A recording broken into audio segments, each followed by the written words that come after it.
নমস্কার। জয় to Hahnemann, জয় হোমিওপ্যাথি।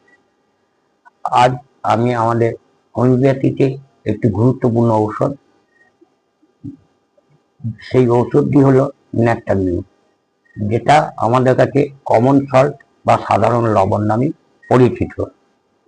এর কতগুলো লক্ষণ আমি উল্লেখ করব, যে লক্ষণগুলো যদি আমরা মনে রাখতে পারি তাহলে সহজেই ন্যাট্টামিউ ওষুধটি সিলেকশন করতে পারবো। 1 নম্বর হচ্ছে রুগী গরম কাতর, হট পেশেন্ট।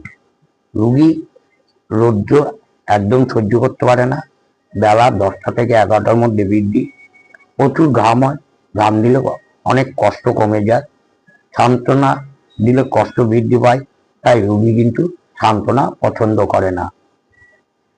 মনের মধ্যে যেন সবসময় একটা চাপা দুঃখ, এই চাপা দুঃখ বয়ে নিয়ে যায়।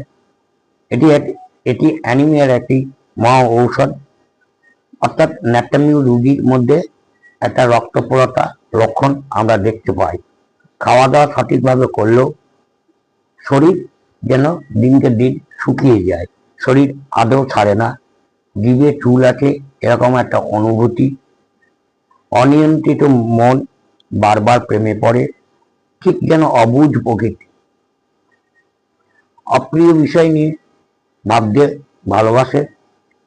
এই কটি লক্ষণ যদি সঠিকভাবে মনের মধ্যে রেখে দেওয়া যায় তাহলে সহজেই আমরা ন্যাট্টামিউর ওষুধটিকে সিলেকশন করতে পারবো।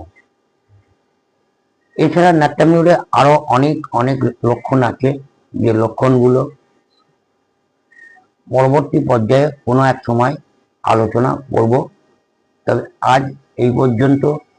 আজকে সবার শেষে আমি আপনাদের আন্তরিক অভিনন্দন ও শুভেচ্ছা জানাই। সকলে ভালো থাকুন, সুস্থ থাকুন এবং আনন্দে থাকুন, এই কামনা করে আজকে আমার এই আলোচনা এখানেই শেষ করছি। জয় টু হ্যানিম্যান, জয় হোমিওপ্যাথি, শুভরাত্রি। সকলে ভালো থাকবেন।